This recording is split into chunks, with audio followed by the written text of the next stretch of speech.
ከአውሮፓ ሰማይ ስር የሚከሰተው ድንቅ የፀሐይ ግርዶሽ የዩናይትድ ኪንግደምና የአየርላንድ ታሪካዊ የሥነ ፈለክ አጋጣሚ።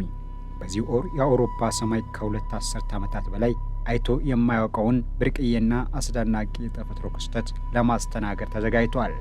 በነሐሴ ወር በ2018 ዓ.ም የሚከሰተው ይህ ታላቅ የፀሐይ ግርዶሽ ሙሉ በሙሉ በሚባል ደረጃ በተወሰኑ የአውሮፓ ክፍሎች ላይ የሚታይ ሲሆን በተለይም በዩናይትድ ኪንግደምና በአየርላንድ የሚኖሩ ዜጎች ደግሞ ባለፉት ሩብ ክፍለ ዘመናት ታይቶ የማይታወቅ ከፍተኛ የክፍል ፀሐይ ግርዶሽ ተመልካች ይሆናሉ። ይህ ክስተት በሳይንሳዊ ጠቀሜታው፣ በተፈጥሮ ውበቱና በቁጥርነቱ ምክንያት በመላው ዓለም የሚገኙ የሥነ ፈለክ ተመራማሪዎችና ተራ ተመልካቾችን ቀልብሷል። በግሪንላንድ፣ በስፔን፣ በሰሜናዊ ሩሲያ፣ በአይስላንድና በጥቂት የፖርቱጋል ግዛት ውስጥ የሚገኙ ሰዎች ፀሐይ ሙሉ በሙሉ በጨረቃ ጥላ ስትሸፈን የሚያዩ ቢሆንም በዩናይትድ ኪንግደምና በአየርላንድ የሚኖሩ ሰዎች ደግሞ የፀሐይ ዲስክ ከ90 እስከ 97.5 በመቶ የሚደርስ መጠን በጨረቃ ሲጋረድ ይከታተላሉ። ይህ አጋጣሚ በታሪክ ማህደር ውስጥ ከ1991 ዓ.ም ወዲህ በምድር ላይ በተለይም በእንግሊዝ ደሴቶች አካባቢ የሚታይ ከፍተኛ መሸፈን መጠን ያለው ክስተት በመሆኑ ትልቅ ሳይንሳዊና ሕዝባዊ ትኩረትን ስቧል። የሮያል ሙዚየምስ ግሪንዊች የሥነ ፈለክ ተመራማሪዎች እንደሚገልጹት ከሆነ የዩናይትድ ኪንግደምና የአየርላንድ ሕዝቦች ሙሉ የፀሐይ ግርዶሽን ለማየት እስከ መስከረም 2083 ዓ.ም ድረስ መጠበቅ አለባቸው። ይህ ማለት በሕይወት ዘመን አንድ ጊዜ ብቻ ሊያጋጥም የሚችል አጋጣሚ በመሆኑ የአሁኑን የከፊል የፀሐይ ግርዶሽ በከፍተኛ ዝግጅትና ጥንቃቄ መከታተል እጅግ አስፈላጊ ያደርገዋል። የዚህ ዘገባ ዋና ዓላማ የሥነ ፈለክ ክስተቱን ተፈጥሮ የሚከሰትበትን ሰዓትና ቦታ በሳይንሳዊ መልኩ እንዴት በደህና ሁኔታ መመልከት እንደሚቻልና አብሮ የሚከሰተውን ድንቅ የከዋክብት ዝናብ ክስተት በጥልቀት መተንተን ነው። የፀሐይ ግርዶሽ ተፈጥሮና የሥነ ፈለክ ሳይንሳዊ መሠረት። የፀሐይ ግርዶሽ የሚፈጠረው ጨረቃ በምድርና በፀሐይ መካከል በሚኖራት ምህዋራዊ ጉዞ ላይ ቀጥተኛ መስመር ላይ ስትገኝና የፀሐይን ብርሃን ወደ ምድር እንዳይደርስ ጋርድ ነው። በጨረቃ በየ29.5 ቀናት በምድር ዙሪያ የምታደርገውን ዙሪት ታጠናቅቅ አዲስ ጨረቃ የምትወጣበት ወቅት ይፈጠራል። በዚህ የአዲስ ጨረቃ ወቅት የጨረቃ የምህዋር መስመር ከፀሐይ ምህዋር መስመር ጋር ሲያርፍ የፀሐይ ግርዶሽ የሚከሰት ዕድል ይፈጥራል። ነገር ግን አዲስ ጨረቃ በወጣይ ቁጥር ሁልጊዜ የፀሐይ ግርዶሽ አይከሰትም። ለዚህም ዋና ምክንያት የጨረቃ ምህዋር በምድር ምህዋር ዙሪያ ያለው ዝንባሌ በግምት 5 ዲግሪ ያህል ዝቅ ወይም ከፍ ያለ በመሆኑ ነው። በሮያል ኦብዘርቫቶሪ ግሪንዊች የሥነ ፈለክ ተመራማሪ የሆኑት ካትሪን ሙለር እንደሚረዱት የምድርና የጨረቃ የማያቋርጥ እንቅስቃሴ የሁለቱን የሰማይ አካላት መንገድ በየጊዜው እንዲለዋወጥ ያደርገዋል። ጨረቃም ሆነች ምድር በህዋ ውስጥ ሳይቋረጡ የሚንቀሳቀሱ በመሆናቸው ሁለቱ አካላት ተመሳሳይ አሰላለፍ ላይ የሚቆዩበት ጊዜ እጅግ አጭር ነው። በመሆኑም በምድር ላይ ባሉ ቦታዎች ታላቅ የፀሐይ ግርዶሽ ክስተቶች እጅግ አጭር ይሆናሉ። ምድር ከጨረቃና ከፀሐይ ጋር ያላት ርቀትና የመጠን ጥምርታ ለዚህ አስደናቂ የተፈጥሮ ትዕይንት መከሰት ቁልፍ ሚና ይጫወታል። ጨረቃ ከፀሐይ ጋር ሲነጻጸር በ400 እጥፍ ያነሰች ብትሆንም ወደ ምድር የምትገኝበት ርቀት ግን ከፀሐይ በ400 እጥፍ የቀረበ ነው።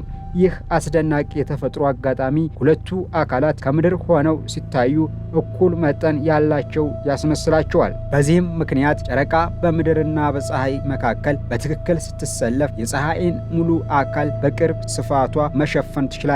ይህ ክስተት በሥነ ፈለክ ሳይንስ ውስጥ ተፈጥሮ ለምድር ነዋሪዎች የሰጠችው ልዩ ውበት ተደርጎ ይወሰዳል። በዩናይትድ ኪንግደምና በአየርላንድ የሚታየው በከፊል የፀሐይ ግርዶሽ ስፋት ምንም እንኳን በዩናይትድ ኪንግደምና በአየርላንድ የሚኖሩ ሰዎች ሙሉውን የፀሐይ ግርዶሽ የማየት ዕድል ባያገኙም የሚያዩት በከፊል የሚከሰተው ግርዶሽ ግን በዚህ ክፍለ ዘመን ታይተው ከተመዘገቡት ሁሉ በላቀ ደረጃ አስደናቂ ይሆናል። ጨረቃ የፀሐይን አብዛኛውን አካል ለምትሸፍን በሰማይ ላይ የሚቀረው የፀሐይ ክፍል እንደ ቀጭን የጨረቃ ቅርጽ ሆኖ ይታያል። ይህ ክስተት በመላው እንግሊዝ፣ ስኮትላንድ፣ ዌልስና አየርላንድ የሚገኙ ሰዎችን ትኩረት ስቧል። የመሬት አቀማመጥና የቪዥን ማዕዘን በግርዶሹ ስፋት ላይ ትልቅ ተጽዕኖ አላቸው። ተመልካቾች ወደ ደቡብ ምዕራብ አቅጣጫ በሄዱ ቁጥር ጨረቃ ፀሐይን የምትሸፍንበት መጠን እየጨመረ ይሄዳል። አብነት ያህል በአየርላንድ ደቡብ ምዕራባዊ ጫፍ ላይ በሚገኙት ኮርክና ኬር በተባሉት ካውንቲዎች ውስጥ የሚኖሩ ሰዎች እስከ 97.5 በመቶ የሚደርስ የፀሐይ መሸፈን ያያሉ። ይህም ማለት ፀሐይ ሙሉ በሙሉ ልትጠፋ ጥቂት በመቶች ብቻ ይቀሯታል ማለት ነው። በዩናይትድ ኪንግደም ደግሞ በእንግሊዝ ደቡብ ምዕራብ አቅጣጫ የምትገኘው ኮርንዋል ከፍተኛዋን መሸፈን የምታስተናግድ ሲሆን እነዚያም የፀሐይ 95 በመቶ አካል ይሸፈናል። በአቅራቢያ የሚገኘው ዲቮን በተመሳሳይ ከፍተኛ የመሸፈን መጠን የሚያይ ሲሆን በዌልስ የምትገኘው ፔምብሮክሻየር ደግሞ እስከ 94 በመቶ የሚደርስ የፀሐይ ግርዶሽ ታስተናግዳለች። በዋና ከተማዋ የሚገኙ ተመልካቾች አነስተኛ መጠን ያለው መሸፈን የሚያዩ ቢሆንም እዚያም ቢሆን 90 በመቶ ያህል የፀሐይ አካል ስለሚሸፍን እጅግ አስደናቂ እይታን ይፈጥራል። የጊዜ ሰሌዳና የእይታ ቦታዎች ዝርዝር ትንተና። የግርዶሹ መጀመሪያ ከፍተኛ ደረጃ ላይ መድረሻና አጠቃላይ ሰዓታት እንደየቦታው አቀማመጥ ትንሽ ልዩነት ያሳያሉ። ሆኖም ግን በአጠቃላይ ክስተቱ ምሽት ላይ ፀሐይ ልትጠልቅ አካባቢ በሚሆንበት ሰዓት ላይ ይከሰታል። ይህም ተመልካቾች ክስተቱን ለመከታተል ግልጽ የሆነ የምዕራብ አድማስ ባላቸው ቦታዎች ላይ መገኘት እንዳለባቸው ያመለክታል። በአየርላንድ ዋና ከተማ ደብሊንና በጋልዌይ ከተሞች ግርዶሹ የሚታይበት የሚጀምረው በሀገር ውስጥ ሰዓት አቆጣጠር ከምሽቱ 12 ሰዓት ከ12 ላይ ይሆናል። ጨረቃ የፀሐይን አካል በከፍተኛ ደረጃ የምትሸፍንበት ሰዓት ከምሽቱ 1 ሰዓት ከ10 ሲሆን ክስተቱ ሙሉ በሙሉ የሚያበቃው ደግሞ ከምሽቱ 2 ሰዓት ከ5 ይሆናል። በእንግሊዟ ኮርንዋል ከተማ ደግሞ የመጀመሪያዋ የጨረቃና የፀሐይ ንክኪ ከምሽቱ 12 ሰዓት ከ18 ማለትም በፈረንጆች ከ6 ሰዓት 18 ፒኤም ላይ የሚጀምር ሲሆን ከፍተኛው የመሸፈን ደረጃ ከምሽቱ 1 ሰዓት ከ16 ወይም በፈረንጆች ከ7 ሰዓት 16 ፒኤም ላይ ይደርሳል። ሙሉ ክስተቱ ከምሽቱ 2 ሰዓት ከ10 ወይም 8 ሰዓት ከ10 ፒኤም ላይ ያበቃል። በለንደን ደግሞ የመጀመሪያው ንክኪ ከምሽቱ 12 ሰዓት ከ17 ብሎም 6 ሰዓት ከ17 ፒኤም ላይ ተጀምሮ ከፍተኛው ደረጃ ከምሽቱ 1 ሰዓት ከ12 ማለትም 7 ሰዓት ከ12 ፒኤም ላይ ይታያል። እንዲሁም ከምሽቱ 2 ሰዓት ከ6 ከ8 ሰዓት ከ6 ፒኤም ላይ መጠናቀቁ ይረጋገጣል። ክስተቱ የሚከሰተው ፀሐይ ወደ ምዕራብ አድማስ ዝቅ በሚልበት የምሽት ሰዓት በመሆኑ ተመልካቾች እይታቸውን የሚጋርዱ እንደ ፎቆች፣ ዛፎችና ኮረብቶች ያሉ እንቅፋቶች የሌሉበት ክፍት ቦታ መምረጥ ይኖርባቸዋል።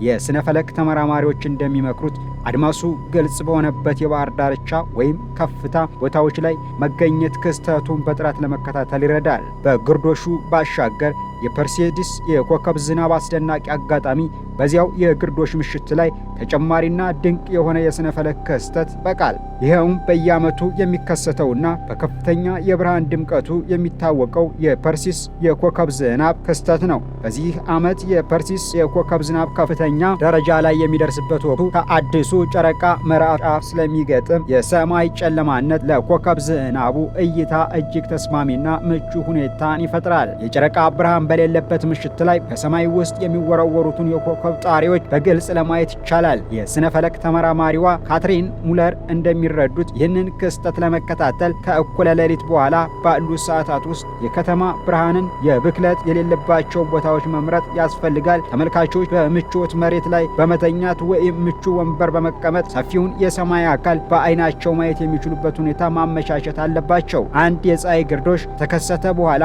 በዚያው ምሽት እንዲህ አይነቱ ድንቅ የኮከብ ዝናብ መከሰቱ ለስነ ፈለክ አፍቃሪዎችና ተመራማሪዎች እጅግ ብርቅዬና ድብልቅልቅ ያለ የተፈጥሮ ድግስ ይሆንላቸዋል። ይህም የነሐሴን ምሽት በታሪክ ውስጥ ልዩ ቦታ እንዲይዝ ያደርገዋል። የአይን ደህንነት ጥንቃቄዎችና የሳይንሳዊ ምልከታ ዘዴዎች። የፀሐይ ግርዶሽን መመልከት እጅግ አስደሳች ቢሆንም ጥንቃቄ ካልተደረገ ግን ለቋሚ ወይም ለጊዜያዊ የአይን ጉዳት ሊዳርግ ይችላል። በዩናይትድ ኪንግደም የጤና ደህንነት ኤጀንሲ እና የሮያል ኮሌጅ ኦፍ ኦፕታልሞሎጂስት የሚሰጡት ማስጠንቀቂያ እንደሚጠቅሰው በ1991 ዓ.ም በነበረው ታላቅ የፀሐይ ግርዶሽ ወቅት ተገቢውን የአይን መከላከያ ባለመጠቀማቸው ምክንያት ቢያንስ 70 ሰዎች ከፍተኛ የአይን እይታ ማጣት አጋጥሟቸዋል። ፀሐይ በከፊል በጨረቃ የሚሸፈንበት ወቅት የብርሃኑ ድምቀት ስለሚቀንስ የሰው ልጅ አይን በተፈጥሮ የፀሐይን ብርሃን ሲያይ የሚደረገውን አይን የመጨፈን ወይም የመሸሽ ምላሽ ያናገዋል። በመሆኑም ሰዎች ያለምንም ህመም ቀጥታ ወደ ፀሐይ እንዲመለከቱ ያደርጋቸዋል። ሆኖም ግን ጎጂው አልትራቫዮሌት እና ኢንፍራሬድ ጨረር አሁንም ወደ አይን ሬትና በመግባት የህዋስ መቃጠልና የሬትና ጉዳት ያደርሳል። በመሆኑም ባለሙያዎች የሚከተሉትን ጥብቅ የደህንነት መመሪያዎች እንድንከተል ይመክራሉ። የተረጋገጡ የፀሐይ ግርዶሽ መነጽሮች መጠቀም ያስፈልጋል። እነዚህ መነጽሮች የዓለም አቀፍ ደረጃ አይሶ 123-122 ማረጋገጫ ያላቸው መሆኑን አለባቸው። መነጽሮቹ የተቀደዱ፣ የተዋጨሩ ወይም ዕድሜያቸው ከ10 ዓመት በላይ የሆነ ጥቅም ላይ መዋል የለባቸውም። ቀላል የፀሐይ መነጽሮች፣ ሁለት ተደራራቢ መነጽሮች፣ የአክስሬይ ፊልሞች ወይም 3D መነጽሮች በጭራሽ የፀሐይን ጨረር መከላከል ስለማይችሉ መጠቀም የተከለከለ ነው። በቀጥታ በቴሌስኮፕ በባይኖኩላር ወይም በካሜራ ሌንስ አናት ላይ የፀሐይ ማጣሪያ ሶላር ፊልተር ሳያስሩ ወደ ፀሐይ መመልከት በሰከንዶች ውስጥ ሙሉ የአይን ብርሃንን ሊያጠፋ ይችላል። ቀጥታ ወደ ፀሐይ ከመመልከት ይልቅ የጥላ ፕሮጀክትን ዘዴዎችን መጠቀም እጅግ አስተማማኝ ነው። ለምሳሌ ያህል በኩሽና ውስጥ የሚያገለግል የወንፊት ወይም የዲስት ማጣሪያ በመያዝ የፀሐይ ብርሃን በወንፊቱ ቀዳዳዎች አልፎ መሬት ላይ የሚያርፈውን ጥላ መመልከት ይቻላል። ግርዶሹ እየጨመረ ሲሄድ መሬት ላይ የሚያርፉትን የብርሃን ነጠብጣቦች የጨረቃ ቅርጽ እየያዙ ሲሄዱ ማየት ይቻላል። በዚህም ያለምንም የአይን አደጋ ክስተቱን በግልጽ ለመከታተል ያስችላል። ሌላው ታሪካዊ አውድና የረጅም ጊዜ የስነ ፈለክ እይታን እንከታተላለን። ይህ የ2018 ዓ.ም የፀሐይ ግርዶሽ በዩናይትድ ኪንግደም እና በአየርላንድ ታሪክ ውስጥ ትልቅ ቦታ የሚሰጠው ክስተት ነው። በ1991 ዓ.ም ከተከሰተው ታላቅ ሙሉ የፀሐይ ግርዶሽ ወዲህ በእንግሊዝ ደሴቶች አካባቢ የታየ ከፍተኛ የፀሐይ መሸፈን ይሆናል። በወቅቱ በ1999 በነበረው ግርዶሽ በሺዎች የሚቆጠሩ ሰዎች ወደ ኮርንዋል እና ደቡባዊ እንግሊዝ በመጉረፍ ክስተቱን የተከታተሉ ሲሆን የዘመኑም ክስተት ተመሳሳይ የህዝብና የቱሪዝም እንቅስቃሴ ያነቃቃል ተብሎ ይጠበቃል። በዩናይትድ ኪንግደም እና በአየርላንድ የሚኖሩ ሰዎች የሚቀጥለውን ሙሉ የፀሐይ ግርዶሽ ቶታል ሶላር ኢክሊፕስ በሀገራቸው ሰማይ ላይ ለማየት እስከ መስከረም 2083 ዓ.ም ድረስ መጠበቅ አለባቸው። ይህ ማለት አሁን ያለው ትውልድ በህይወት ዘመኑ የሚያየው እጅግ ግዙፍና ቅርብ የሆነው የፀሐይ መሸፈን ክስተት ይህ የነሐሴ ወር አጋጣሚ ነው። በመሆኑም ይህንን የስነ ፈለክ ክስተት በሳይንሳዊ መንገድ መገንዘብ አስፈላጊውን የአይን ደህንነት ጥንቃቄ ማድረግና የዓለምን ተፈጥሮ ድንቅ አሰራር ማድነቅ የሰው ልጅ በህዋ ውስጥ ያለውን ቦታ ለማወቅ በሚያደርገው ጉዞ ላይ ትልቅ አስተዋጽኦ ያበረክታል። የስነ ፈለክ ተመራማሪዎችና የሳይንስ ተቋማት ህዝቡ ክስተቱን በደህና ሁኔታ እንዲከታተልና የሳይንስ ግንዛቤን እንዲያሳድግ ሰፊ ጥሪ በማቅረብ ላይ ይገኛሉ።